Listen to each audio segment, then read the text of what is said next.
Hey everyone, kembali bersama saya Hendy. Pada pembahasan kali ini saya akan merekap alur cerita film Jepang yang merupakan live action adaptasi manga berjudul The Night Beyond the Tri-Corner Window. Menceritakan seorang pria bernama Mikado Kosuke yang mempunyai ketakutan terhadap kemampuan melihat hantu yang dimilikinya. Akibat kemampuan itu ia dikucilkan oleh teman-teman sebayanya dan membuatnya berusaha menutupi kemampuan tersebut dari orang di sekitarnya. Hingga suatu hari, ia bertemu dengan pengusir hantu bernama Hayakawa Rihito yang mengetahui kemampuan spesial Mikado. Mereka pun bekerja sama untuk memecahkan kasus pembunuhan berantai misterius yang justru menuntun mereka pada mayat terkutuk.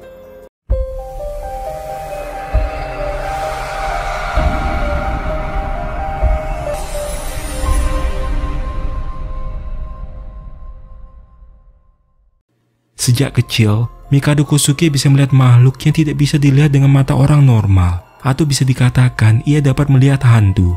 Karena kemampuan tak biasa yang dimilikinya tersebut telah membuat Mikado dijauhi oleh teman-teman sebayanya yang menganggapnya aneh.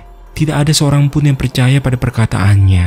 Hal itu memicu rasa takut di dalam dirinya hingga ia memutuskan mengenakan kacamata khusus yang akan menutupi pandangannya dari makhluk-makhluk halus.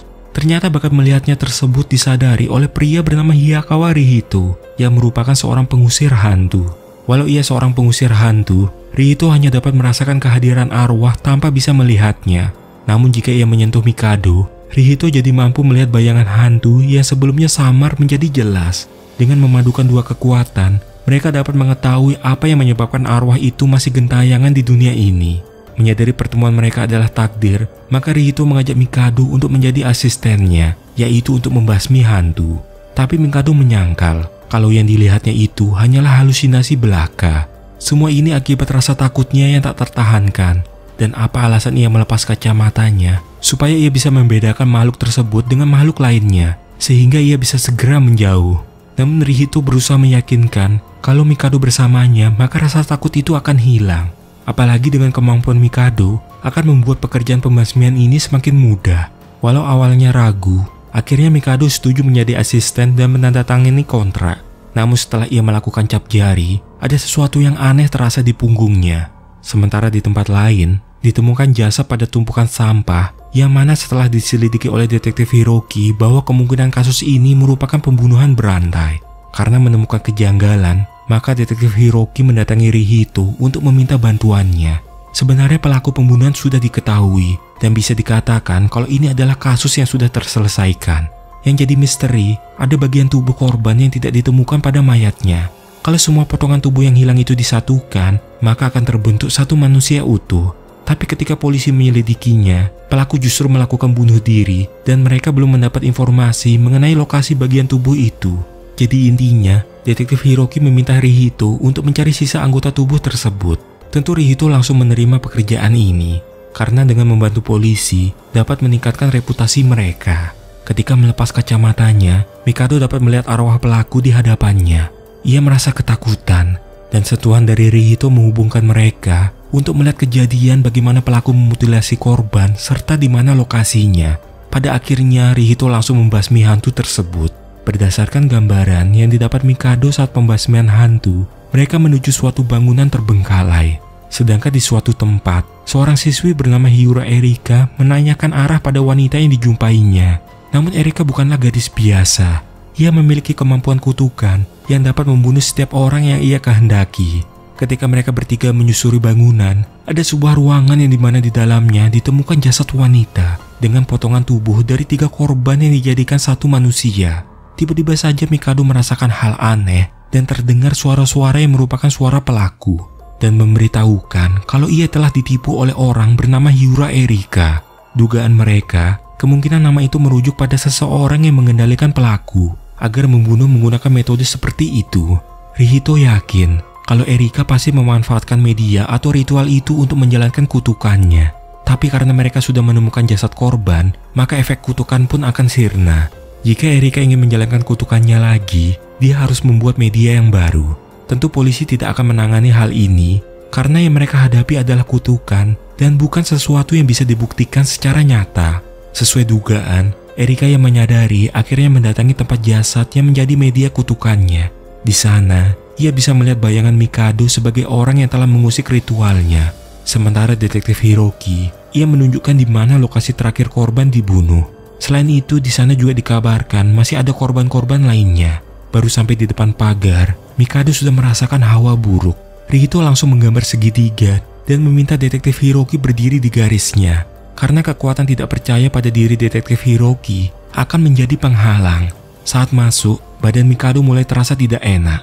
Seketika muncul bayangan Erika yang langsung membuat Mikado pingsan. Dalam mimpinya, ia kembali ke masa kecil di saat ia melihat hantu di kolong jembatan yang justru menyebabkan salah seorang menghilang. Hal itulah yang terus menjadi trauma dalam hidup Mikado hingga ia tumbuh dewasa. Detektif Hiroki pun mencoba menyelidiki Hyura Erika, tapi ternyata ada 13 orang pemilik nama seperti itu di seluruh Jepang. Namun, tidak ada satupun yang memiliki rekam jejak kriminal ataupun berhubungan dengan korban pembunuhan. Detektif Hiroki hanya berpesan supaya Mikado tidak terbawa arus Rihito. Karena walau ia orang baik, tapi detektif Hiroki tahu betul ada yang tidak beres dengannya. Di saat detektif Hiroki pergi, Mikado dikejutkan oleh gadis yang tiba-tiba duduk di sebelahnya, yang ternyata adalah Erika. Seketika ia langsung menyentuh Mikado untuk mengetahui siapa dia sebenarnya. Dari sanalah Erika akhirnya tahu kalau Mikado terikat dengan seseorang yang mengakibatkan muncul rasa sakit di punggungnya. Setelah memeriksa, Mikado menemukan ada tanda segitiga aneh di punggungnya. Ia pun menyadari kalau semua ini adalah perbuatan Rihito ketika ia menandatangani kontrak. Rihito menjelaskan kalau ia melakukan itu supaya Mikado tidak dirasuki oleh siapapun. Mendengar itu, Mikado menganggap kalau Rihito hanya menjadikannya alat untuk meraup uang. Ia sangat kecewa dan memutuskan pergi meninggalkan Rihito. Mikado pun menemui detektif Hiroki untuk mengetahui masa lalu Rihito. Diketahui bahwa 10 tahun yang lalu ada kasus yang terjadi di bangunan organisasi keagamaan. Ternyata di dalamnya telah dipenuhi mayat. Satu-satunya orang yang detektif Hiroki temukan adalah seorang bocah laki-laki yang merupakan tuan besar di sana. Bocah itu memiliki kemampuan aneh yang bisa menyembuhkan penyakit para pengikutnya. Dan dia adalah Rihito kecil. Ibunya menganggap dia dewa sehingga mengisolasinya dari dunia luar dan mengurungnya di sana. Rihito sama sekali tidak bersekolah. Oleh sebab itu, ia tidak tahu tentang baik buruknya sesuatu. Karena mengalami syok berat, Rihito jadi hilang ingatan tentang insiden itu. Soalnya ada begitu banyak orang yang mati di hadapannya, termasuk ibunya. Keesokannya, detektif Hiroki bersama istrinya Saiko kebetulan melewati jalur TKP. Di sana ia melihat gadis yang ternyata Erika berniat memasuki tempat tersebut. Hiroki yang curiga pun langsung menghampirinya. Seketika Erika berusaha kabur, namun ia tidak mampu melepaskan diri. Hiroki hanya ingin mengetahui seberapa jauh Erika mengenal tempat tersebut. Yang tak terduga, Saiko istrinya malah menyusul detektif Hiroki. Hal itu segera dimanfaatkan Erika dengan memberi kutukan pada Saiko. Darah pun keluar dari matanya dan ternyata kutukan itu juga malah memberi efek samping pada Erika. Menurut Rihito, karena kutukannya terlalu kuat, maka sulit untuk melepaskannya. Kalau mereka nekat melepas secara paksa, nyawa Saiko akan dalam bahaya. Saat di perjalanan ada yang mencegat mereka. Rupanya orang tersebut membawa mereka pada Erika yang saat ini dalam kondisi terbujur kaku. Ini yang namanya senjata makan tuan. Karena kalau mengutuk orang, pasti bisa berbalik ke diri sendiri. Pria yang membawa mereka ingin Rihito melakukan sesuatu agar Erika tidak mati. Awalnya Rihito menolak karena ini kesalahan Erika sendiri. Namun Mikado berusaha meyakinkannya kalau hanya Erika yang bisa melepas kutukan pada Saiko. Akhirnya Rihito setuju menyelamatkan Erika. Mereka pun dibawa masuk ke masa kecil Erika ketika ia menerima kekuatan kutukan untuk pertama kalinya. Ia menggunakan kekuatannya itu untuk menghukum orang yang telah membunuh ibunya. Karena kemampuannya itu, ayahnya mengajak Erika bergabung dengan suatu sekte dan menggunakan kutukan demi sang ketua yang bernama Tetsuya. Namun ternyata, kutukan itu berhubungan dengan masa lalu Rihito yang masih samar di ingatannya. Akhirnya, mereka berhasil memulihkan Erika. Mikado segera meminta Erika untuk melepas kutukannya dari Saiko. Tapi menurut Erika itu mustahil, karena ia telah memakai seluruh energi yang tersimpan di brankas. Saking kuatnya, ia jadi tak bisa mengendalikan kekuatannya. Brankas itu dibuat oleh Tetsuya sang ketua sekte, sedangkan Erika hanya melengkapinya. Rupanya Erika juga melihat ingatan Rihito, di mana seharusnya Rihito juga mengenal sosok Tetsuya. Namun ia sendiri tidak mengingatnya. Mikado pun menghubungkan antara masa lalu Rihito dan Erika, yang kemungkinan Tetsuya lah yang membawa kutukan dan menyebabkan insiden yang telah menewaskan ibu Rihito dan pengikut keagamaan. Tapi Rihito merasa kalau tidak ada yang dapat mereka lakukan lagi untuk melepas kutukan dan menyelamatkan Saiko. Kondisi Saiko jadi semakin memburuk sehingga harus dilarikan ke rumah sakit. Mikado yang tidak ingin membiarkan hal ini berusaha melawan rasa takutnya. Ia sudah enggan melarikan diri lagi dan berniat menghancurkan berangkas. Melihat kesungguhan Mikado, Erika akhirnya memberitahukan apa alasan ia sengaja menggunakan namanya sendiri pada saat melancarkan kutukannya, yaitu supaya kelak ada orang yang menyadari kehadirannya.